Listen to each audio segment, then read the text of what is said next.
Goeiedag vriende, en baie welkom by hierdie studie uit die boek Markus, waar ons gaan kyk na die eerste 26 verse in Markus 11. Maar voordat ons dit doen, kom ons bid saam. Here, baie dankie dat ons u woord kan open, daaruit kan leer en studeer, en meer van u kan leer. Ons bid dit in Jesus se naam. Amen. Die Griekse term Kyrios, wat Heer of Meester beteken, word in die Griekse vertaling van die Ou Testament, die Septuagint, gebruik om die woorde Adonai of Yahweh te vertaal. Die Nuwe Testamentiese skrywers gebruik hierdie Griekse vertaling van die Ou Testament wanneer hulle aanhaal of selfs net lees.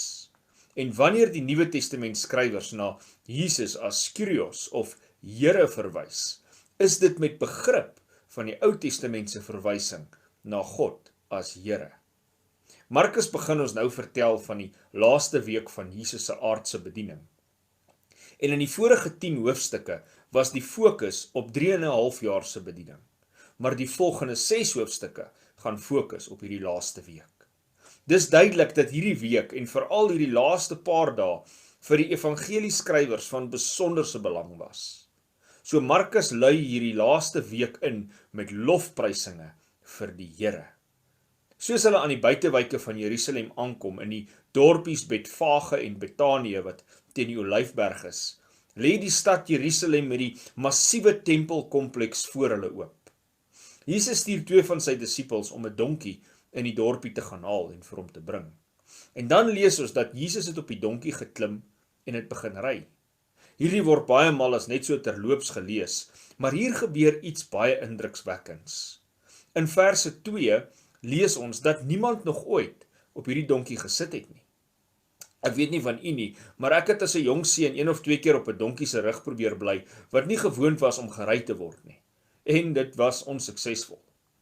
Maar dit blyk of die jong esel in die verhaal Jesus met gemak en kalmte dra. Hoe dan anders? Hy is die skeppergod, die een wat die eerste donkie gemaak het. En hy was op hierdie donkie se rug. Soos Jesus op die donkie se rug begin koerskies na Jerusalem, begin die mense saam met hom stroom.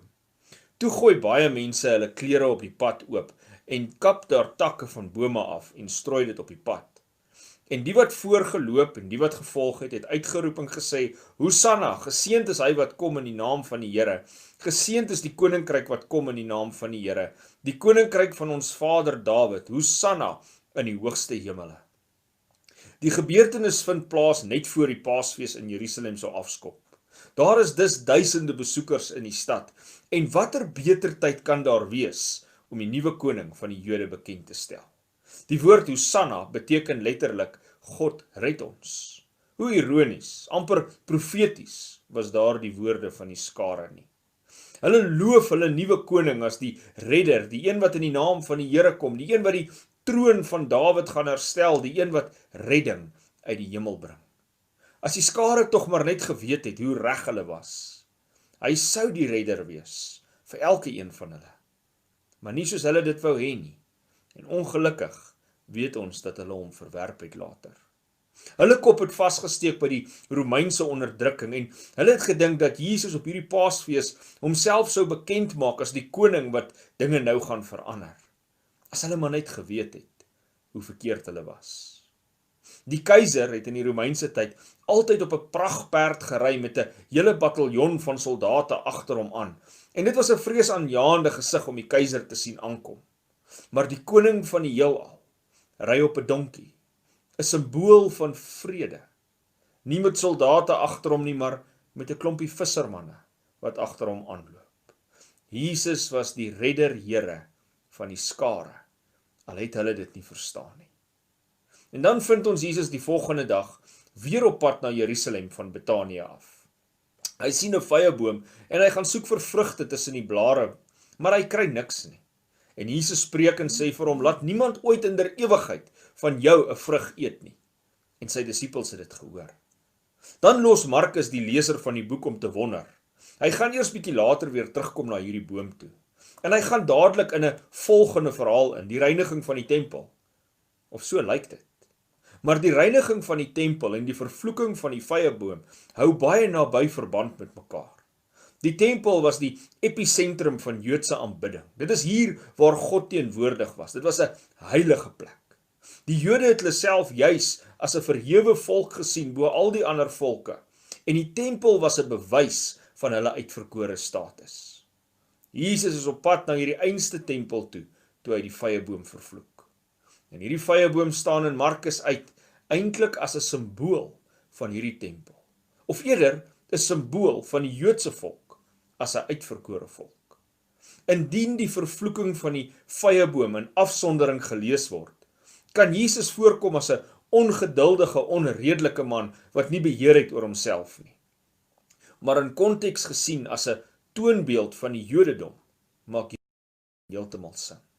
Net soos die vyeboom het die Jode al die mooi blare gehad. Hulle het die tempel, die heilige skrifte, die wonderwerke van ouds, die profete en die offerstelsel gehad.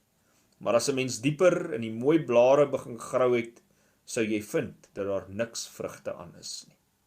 Al hierdie dinge wat hulle gehad het, hierdie mooi blare, was veronderstel om vrugte te dra. Dit was veronderstel om hierdie uitverkore volk so te posisioneer, om uiteindelik die grootste getuienis vir al die ander volke te wees, van die God van Abraham, Isak en Jakob. Maar daardie vrugte was weg. En deur die vyeboom te vervloek, veroordeel Jesus eintlik hierdie volk, wat net met lippe aanbid. Hierdie gebeurtenis wys ook dat Jesus, die Here, van die oordeel is. Dan kom hy in die tempel en hy vind iets ontstellends. Die tempelarea was opgedeel in 'n paar dele. Daar was die tempelgebou, waarin slegs die priesters toegelaat was. Dan was daar die hof vir die mans, waar slegs Joodse mans kon ingaan. Volgende was die hof vir die vrouens, wat bedoel was vir Joodse vrouens. En heel verste weg van die tempel self was die hof vir die heidene, oftewel die nie-Jode. Hierdie area was eintlik die ingangsportaal van die tempel. Maar die heidene mag nie verder gegaan het as hierdie plek nie. Hulle het gekom om God te aanbid, maar dis alwaar hulle mag gewees het. En dit is dan ook in hierdie area, hierdie heidense hof, waar die Joodse handelaars gerieflik 'n mark opgesit het, waar hulle offerdiere aan die aanbidders verkoop het, gewoonlik teen belaglike pryse met hoë winste. Hierdie toneel het Jesus ontstel. En hulle het in Jerusalem gekom, en toe Jesus in die tempel ingaan, begin hy om die wat in die tempel verkoop en koop, uit te jaag, en die tafels van geldwisselaars en die stoele van die duiweverkopers het hy omgegooi, en hy het niemand toegelaat om enige voorwerp deur die tempel te dra nie. En hy het hulle geleer en vir hulle gesê, is daar nie geskrywe, my huis moet 'n huis van gebed genoem word vir al die nasies nie? Maar julle het dit 'n rowerspelonk gemaak. Hierdie plek het sy doel heeltemal gemis. Die doel van die tempel was juis om 'n aanbiddingsplek te wees vir alle nasies. Maar die Joodse volk het gekom en die enigste plek waar die ander nasies kon aanbid, ook weggeneem, sodat hulle eie selfsugtige besigheidspraktyke daar kon doen. Jesus se reaksie het seker almal geskok. Hierdie optrede van hom is amper uniek tot net hierdie geval. Jesus neem hierdie wangebruik van sy huis baie ernstig op. Ons lees dat die priesters begin planne beraam het om hom dood te maak. Dit wat hy hier gedoen het, was net te veel. Maar in hierdie verhaal lees ons dat Jesus se aanvaarding van mense baie maal verder strek as wat die sogenaamde geestelike mense se aanvaarding strek. Jesus se ware aanbidding behels juis om hulle wat onaanvaarbaar is, te aanvaar. Jesus se ware aanbidding is om hulle wat in die heidense voorhof moet agterbly, deel van sy koninkryk te maak. Jesus is ook die Here van aanbidding. Die volgende dag stap Jesus en sy disippels weer verby daardie selfde vyeboom. Petrus is verbaas, want hoe kon die boom oornag so verdroog?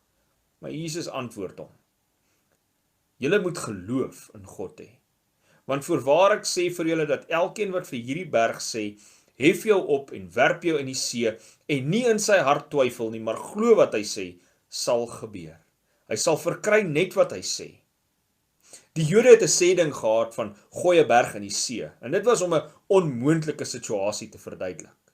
En Jesus gebruik hierdie geleentheid om die disippels te leer van geloof. Hy sê geloof sal die onmoontlike in ons lewens regkry. Baie maal wil ons geloof 'n teologiese abstrak maak. En ek weet, want ek self is soms skuldig daaraan. Ons lees hierdie tekste en dan bid ons en ons vra sekere dinge en dit gebeur nie. En dan is ons afleiding dat ons dalk te veel twyfel of te min geloof het. Maar as ons lees wat Jesus werklik hier in die konteks sê, praat hy glad nie van daardie maak my gesond, seën my besigheid en red my huwelik gebede nie. En ja, daardie gebede is noodsaaklik en belangrik en nodig dat ons dit voor God bring. Maar die konteks van hierdie hele gebeurtenis is interpersoonlike verhoudings en nie my behoeftes nie. Nou ek sê weer, ek mag en ek moet my behoeftes voor God bring, maar daar is ander tekste in die Bybel wat my behoeftegebede aanspreek. Hierdie teks praat oor die verhoudings tussen mense met mekaar en mense met God. En hierdie hele vyeboom vervloeking, skoonmaak van die tempelverhaal, gaan eintlik oor die Jode se haat en weerstand in hulle wie hulle as minderwaardig geag het. So waarvan praat Jesus as hy praat van geloof wat die onmoontlike regkry? Hy sê, wanneer julle staan en bid, vergeef as julle iets teen iemand het, sodat julle Vader wat in die hemele is ook julle oortreding mag vergewe.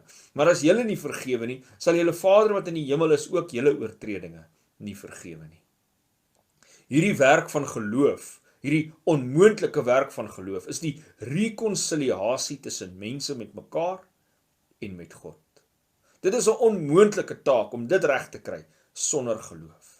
Ons natuurlike reaksie is eerder onvergewensgesindheid. Ons natuurlike reaksie is eerder vyandskap met God. En Jesus sê in die hele konteks van menseverhoudings, dat geloof is dit wat verhoudings herstel. Dis hierdie rekonsiliasie geloof wat die Joodse volk so nodig gehad het en wat ons vandag nodig het. Om die menslike onmoontlike reg te kry. Om te vergewe wanneer ander ons te nagekom het. En ook om deur God vergewe te word. Jy en ek kan nie ons verhoudings met mekaar of met God uit ons eie krag uit herstel nie. Dit gebeur slegs deur geloof. Daardie herstel van verhoudings is eintlik 'n berg wat in die seek gegooi moet word. Ons kan dit nie self regkry nie, maar geloof kan dit regkry. En Jesus sê dat hy is ook die Here van rekonsilierende geloof. Hierdie tekste in Markus 11 bring my tot die besef dat Jesus ook my Here wil wees. My Here, my God, die God van die nasies, van oordeel, van aanbidding en uiteindelik van herstelde verhoudings. Kom ons bid saam. Ons dank U dat U ons Here is, dat U ons God is. Ons dank U dat Markus dit vir ons so duidelik uitwys dat U ver verhewe bo ons gewone mense is. Here, dat U die nasies en die menigtes lei, dat die oordeel uiteindelik in U regverdige hand is, dat aanbidding alles draai om U, en dat herstelde verhoudings slegs deur geloof in U kan regkom. Ons dank U dat U ons Here is, dat U ons Meester is. Ons bid dit in Jesus se naam. Amen.